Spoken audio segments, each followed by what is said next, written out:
لله نحمده ونصلي ونسلم على رسوله الكريم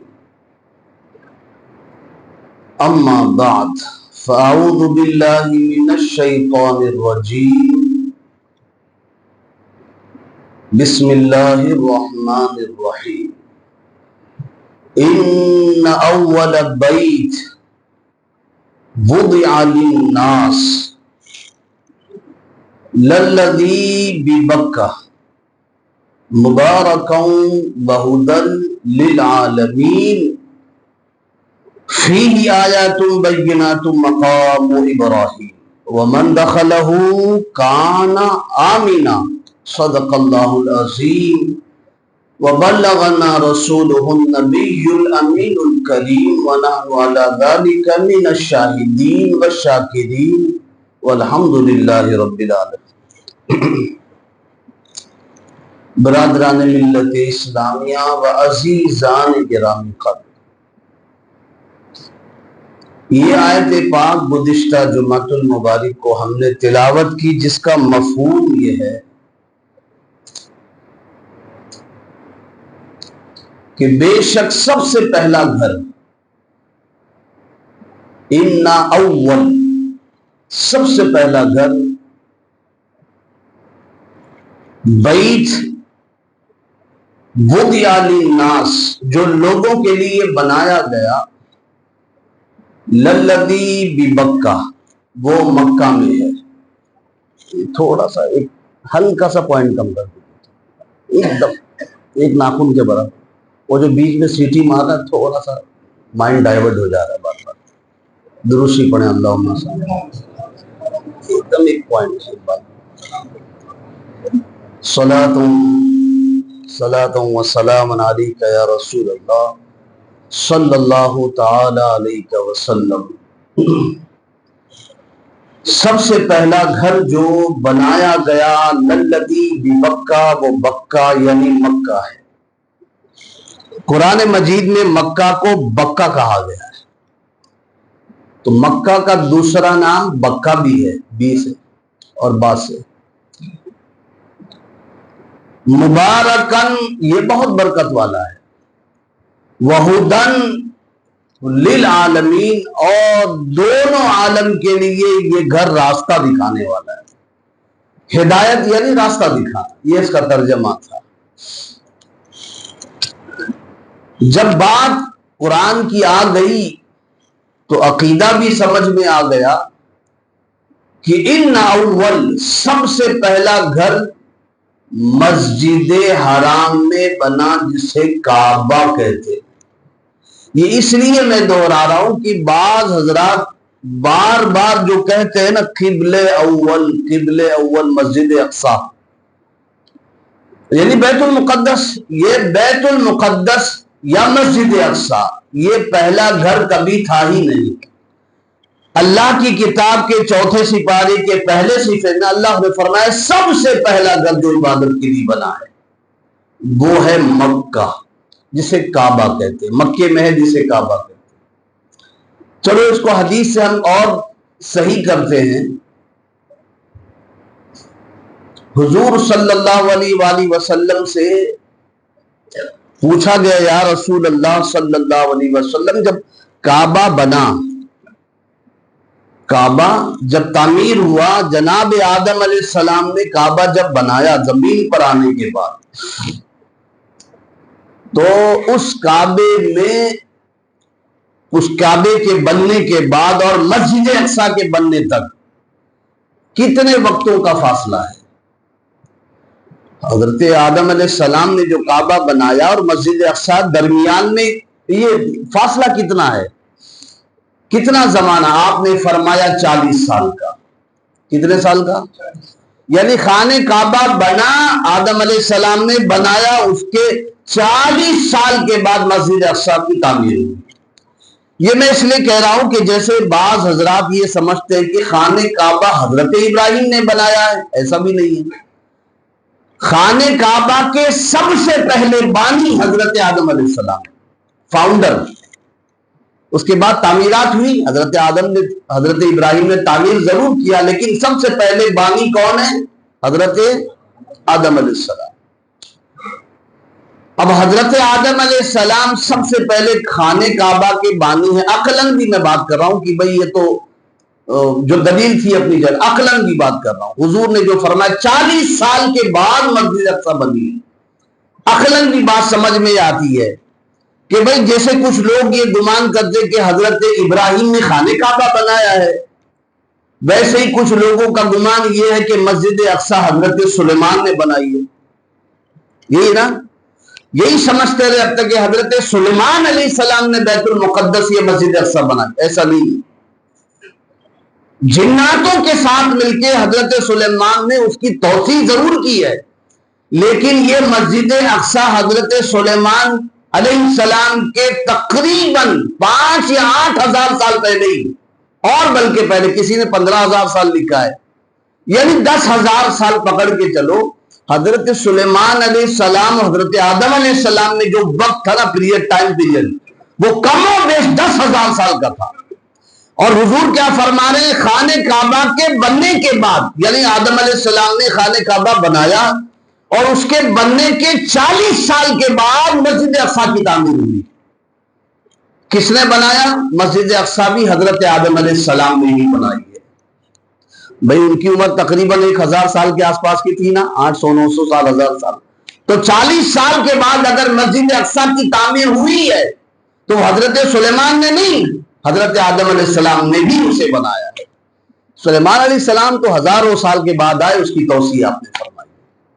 تو یہ باتیں کلیئر کرنی تھی۔ ان اول بیت سے پتہ چلا سب سے پہلا گھر مکے میں ہے، جسے کعبہ کہتے ہیں، اور میں سمجھتا ہوں پہلا بھی وہی ہے اور دوسرا بھی وہی ہے، تیسرا بھی وہی ہے اور آخر بھی وہی ہے۔ اب کوئی دوسرا کعبہ کبھی بن ہی نہیں سکتا۔ آپ پہلا کہہ لو، دوسرا کہہ لو، تیسرا کہہ لو، آخر کہہ لو، اب ضرور زمین پر دوسرا کوئی کعبہ نہیں بن سکتا۔ بنانے والے نے ایک بار بڑی کوشش کی تھی۔ ابرہہ نامی ایک بادشاہ تھا یمن کا۔ اب یہ اصحاب فیل کا جو واقعہ آپ سنتے ہیں نا، الم تری کیف فعل ربک باصحاب الفیل، خانہ کعبہ پر ابابیل کی چڑیا آئی اور ہاتھیوں والے لشکر کو ہلاک کر دیا۔ اس کا سبب کیا بنا تھا؟ خانہ کعبہ کو ڈھانے کے لیے آیا تھا، لیکن سبب کیا بنا تھا؟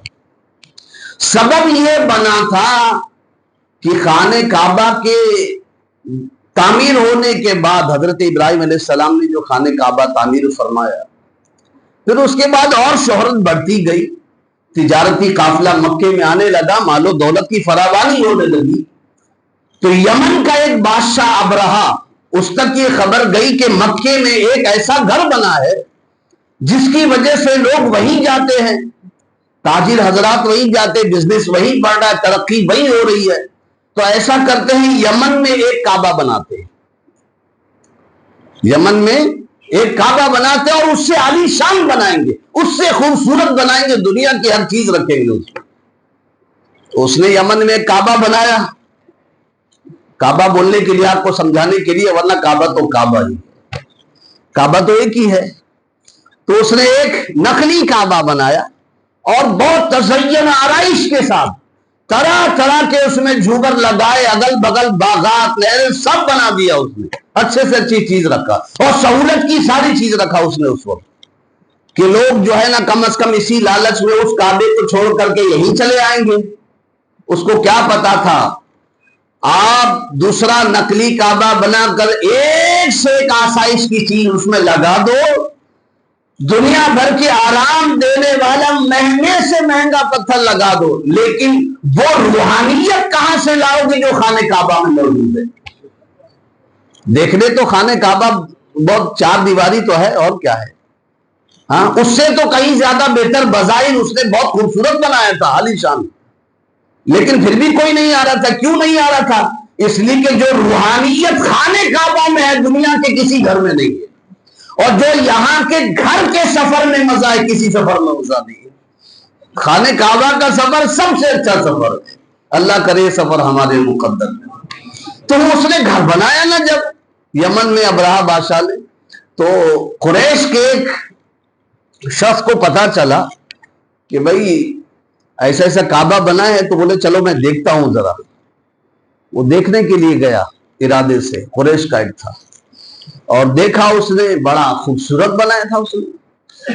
تو نظریں بچا کر کے اس نے جو سپاہی وغیرہ تھے اس کے بنائے ہوئے کعبے کے، ان سے نظریں بچا کر کے قریش کے آدمی نے کیا کیا، وہاں پہ پیشاب اور پخانہ کر دیا اس کے بنائے ہوئے کعبے میں.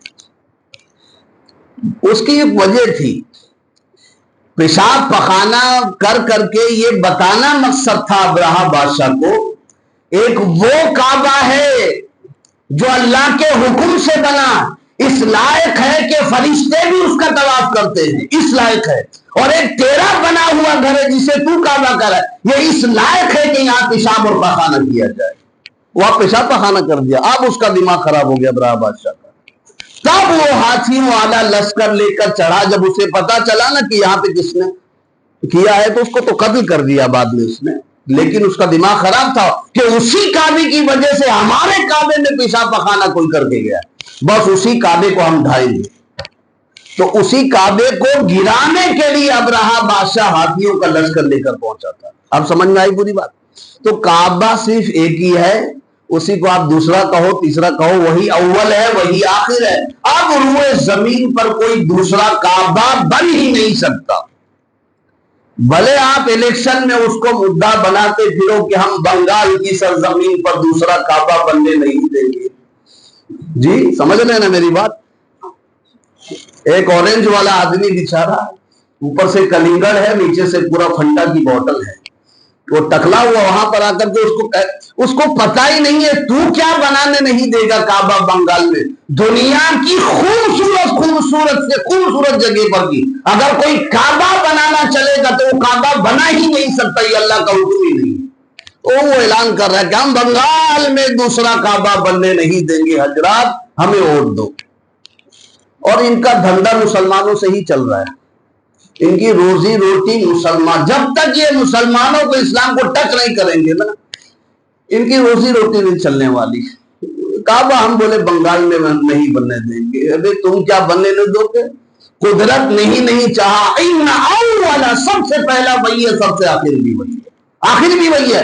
جہاں سارے گھر ختم کر دیے جائیں گے، آخر میں جب قیامت ہوگی خانے کعبہ کو اٹھا لیا جائے گا. یہ حال ہے. تو ایک نے تو بنایا تھا، اس کا انجام یہ تھا. تو نہیں بنانے کی بات کر رہا ہے، وہ بھی تنزل بھائی، کوئی تو محبت میں تھوڑی طنز کر رہا ہے. ایک نے بنایا اور اس کا انجام یہ ہوا ہے، اور تم تو طنز کرے تمہارا کیا انجام ہوگا. اللہ کرے انجام بہت بھیانک ہو. اللہ کرے. تو ایک خانہ کعبہ ہے، ان اول، وہی اول ہے جو لوگوں کے لیے بنا ہے. خانہ کعبہ تو خانہ کعبہ ہے، اتنی مقدس جگہ ہے کہ اس کے اندر لگا ہوا حجر اسود بھی اتنا مقدس ہے کہ جو جنت سے حضرت جبریل ساتھ لائے تھے. حجر اسود کیا ہے؟ آج تھوڑا سا حجر اسود پہ بات کر لوں میں نے کہ جب بات آئی تو اس کو بھی سن لیجیے. حجر اسود کی بھی اپنی ایک تاریخ ہے. حضور فرماتے صلی اللہ علیہ وسلم، حجر اسود جب زمین پر آیا، اتنی روشنی تھی اس میں، سفید تھا بالکل، اتنی روشنی تھی اگر اس کی روشنی کو ڈھانکا نہ جاتا قدرتی طور سے تو اس کی روشنی سے مشرق و مغرب چمکنے لگتے. پھر امتحان کوئی کہاں دیتا، بولے چلو جنت سے آئے، اس کا مطلب یہی مذہب حق پر ہے، سب لوگ مسلمان ہی رہو. لیکن امتحان پھر کہاں سے ہوتا لوگوں کا. لیکن پھر بھی سفیدی تھی. اس کی روشنی جب آئی، جنت سے آیا نا، تو چمک بہت تھی، مشرق اور مغرب چمکنے لگ جاتے، لیکن پھر بھی اس کی سفیدی تھی. حضور فرماتے کہ وہ ابن آدم کے گناہوں کو چوستے چوستے چوستے سیاہ ہو گیا، کالا ہو گیا، گناہ چوس چوس کرتے، اتنا چوسا گناہ سے. اسی لیے یاد آتا مجھے کہ حضرت عمر فاروق رضی اللہ تعالی عنہ طواف فرما رہے تھے، اور دوران طواف، اب چونکہ طواف وہیں سے شروع ہوتا ہے نا، حجر اسود سے طواف شروع ہوتا ہے اور حجر اسود پر ختم بھی ہوتا ہے. ایک طواف، ایک چکر ہو گیا. تو طواف فرمایا، طواف فرمانے کے بعد حجر اسود کو آپ نے چوما، حضرت عمر فاروق، اور چوم کر کے حجر اسود سے بات کر رہے ہیں. کس سے بات کر رہے ہیں؟ دیکھو بات چلی تھی نا پچھلے جمعہ کو پتھر کی. نبی تو نبی ہے, نبی کے قدموں میں رہنے والے صحابی کی پتھر سے بات کر رہے ہیں.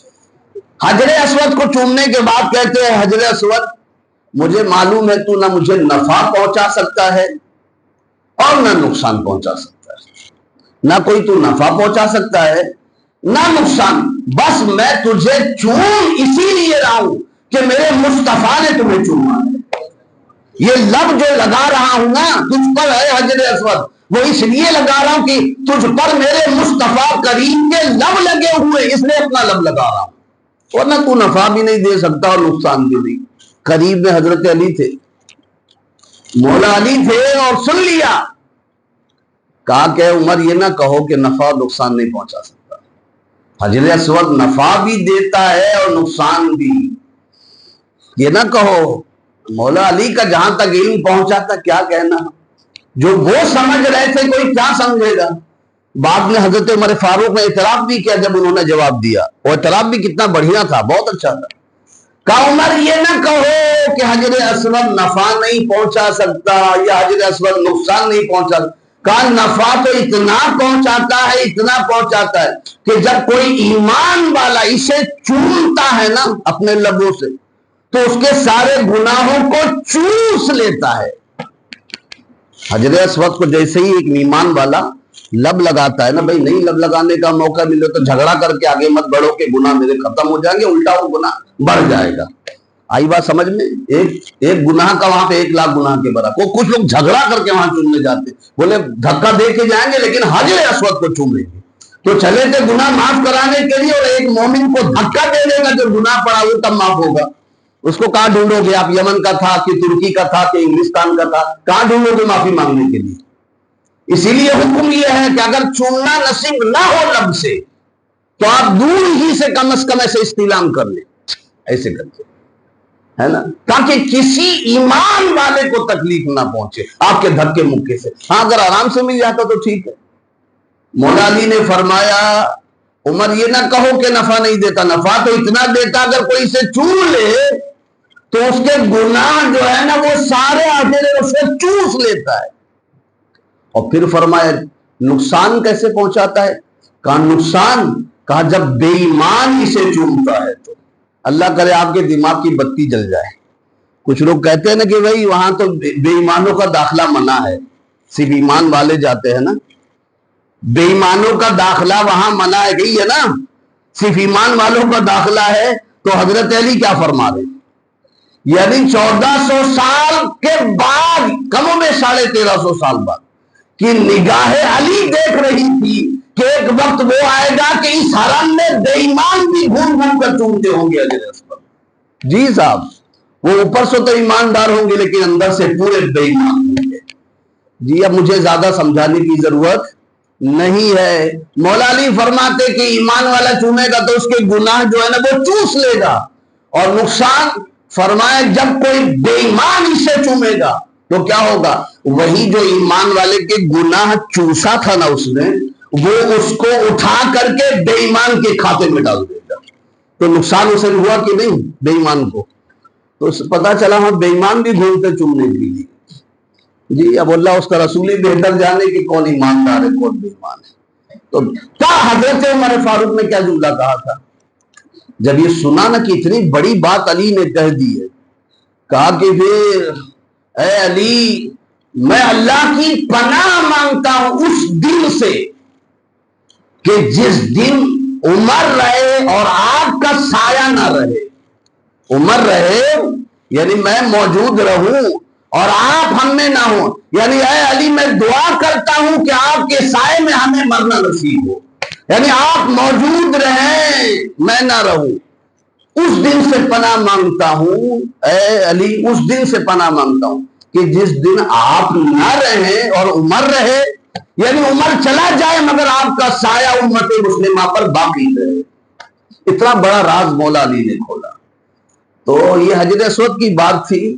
خانہ کعبہ تو خانہ کعبہ ہے, حجر اسود کتنا مقام رکھتا ہے, اور یہ کئی مراحل سے گزرا. حجر اسود کئی مراحل سے گزرا ہے.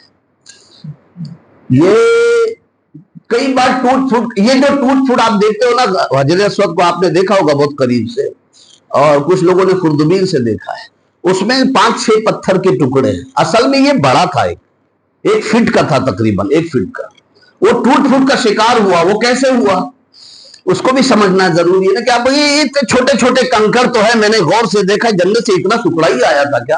نہیں، 1 فٹ کا پتھر تھا جنت سے آیا، حضور فرماتے جنت کا پتھر ہے، تو یہ اتنا ٹکڑا آیا تھا نہیں، ایک باقاعدہ 1 فٹ کا تھا وہ پتھر۔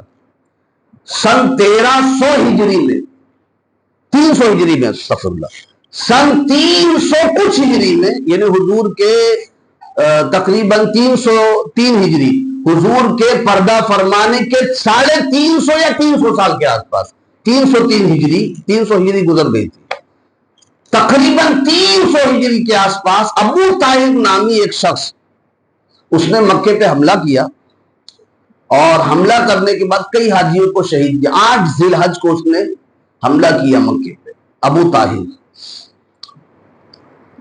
اور ابھی اس وقت وہ کویت کہلاتا ہے، پہلے کچھ اور کہلاتا تھا۔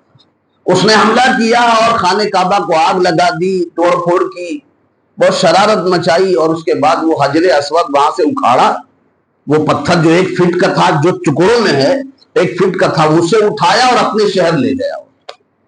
ابو طاہر وہاں لے گیا، اور زمانے تک تقریباً 22 سالوں تک بنا حجر اسود کے خانہ کعبہ ایسے ہی تنہا رہا۔ اللہ، 22 سالوں تک لوگ طواف کرتے، اور اس کی خالی جگہ کو جہاں حجر اسود تھا وہ اٹھا کر کے لے گیا تھا، وہاں خالی بس چومتے تھے، تصور کرتے تھے کہ یہاں پہ حجر اسود تھا، چوم کر کے آگے بڑھ جاتے۔ 22 سالوں تک خانہ کعبہ سے جدا رہا یہ جنتی پتھر۔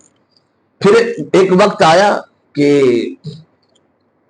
شاہ عبداللہ محدث، یہ ترکی کے بادشاہ نے کسی نے بھیجا کہ اب جاؤ اس کا جو ہے نا سودا وغیرہ کرو، ہو سکتا ہے کہ اس کا دل نرم پڑ جائے، پیسے کی لالچی میں صحیح، کیا کرے گا وہ پتھر دے دے۔ تو اس کے پاس گیا، اس کا ایک بڑا بھیانک بھی انجام ہوا ہے، اس کے بدن میں کیڑے پڑ گئے، جو پتھر خانہ کعبہ کا حجر اسود اٹھا کر لے گیا تھا، اس کے بدن میں ایسے کیڑے پڑ گئے کہ اسے کیڑوں نے اس کی جان لی، مر گیا وہ۔ بعد میں یہ جو پہنچے ہیں تو ان لوگوں نے سودا کیا 30,000 درہم و دینار پر، جو لاکھوں کروڑوں میں ہوتے، تو پہنچے یہ کہ بھیا وہ خانہ کعبہ کا جو حجر اسود ہے پتھر دے دو، اب زمانے تک تمہارے پاس ہے۔ 22 سال ہو گئے تھے، وہ پتھر ایک خوشبودار کپڑے میں غلاف میں لپیٹ کر کے پتھر لایا گیا، انہوں نے دیکھا، فرمایا یہ نہیں، یہ حجر اسود نہیں ہے۔ کہا کیسے معلوم؟ کہا نہیں، لے کے آؤ، یہ نہیں ہے۔ پھر دوسرا پتھر لایا گیا، اس کو دیکھا، کہا یہ بھی نہیں ہے، ایک دم سیم ہوں بہو، کوئی پیسہ لے چکے تھے نا، جیسے اب لوگ فراڈ کرتے ہیں، مال لے لیتے ہو نقلی مال دیتے ہیں، پیسہ لے لیں گے نقلی مال پہنا دیتے ہیں، تو ٹوپی پہنانے والا اس وقت بھی تھا۔ تو تیسری مرتبہ جب آیا نا غلاف میں لپیٹ کر کے، کہا کہ یہ لوگ کہا ہاں اب مجھے لگتا ہے یہ حجر اسود ہے، لیکن پھر بھی میں دیکھنا چاہوں گا۔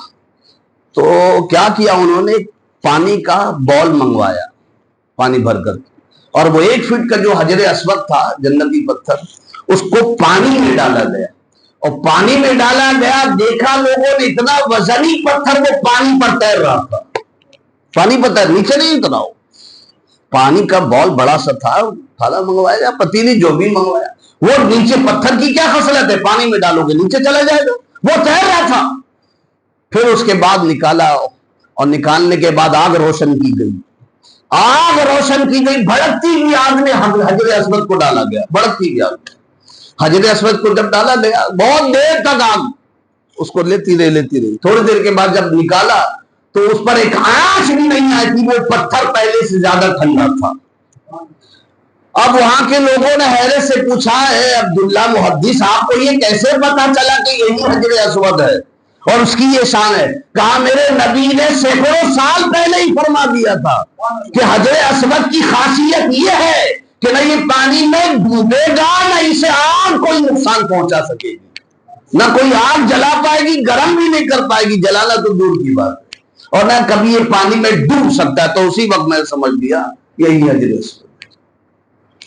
اللہ اکبر۔ اس سے پتا چلا جو جنتی ہے نا، جنت کا پتھر تھا نا، آخری بات کر کے گزرو، جو جنتی پتھر تھا نا، جنت سے آیا ہوا پتھر ہے. کہاں سے؟ اسے دنیا کی آگ نہیں چھو سکتی. یا اشارہ دینا تھا دنیا کی آگ سے مراد کہ جو جنتی ہوتا ہے نا، اسے جہنم کی آگ وہاں نہیں چھوئے گی. آپ کہیں گے بھئی یہ کیا بات ہو گئی، وہ تو جنت میں چلا گیا، جنت میں کیسے جائے گا؟ تو سن لو اچھی طرح سے، حضور پر ایمان دل جان فدا کرنے والا، اس کو یہی اللہ جنت کی ضمانت دے دیتا ہے. جو ایمان کامل رکھ کے دنیا سے جائے، اس کو اللہ یہی جنت کی ضمانت دے دیتا. وہ یہی جنتی ہے، وہ جہنم میں کیسے جائے گا؟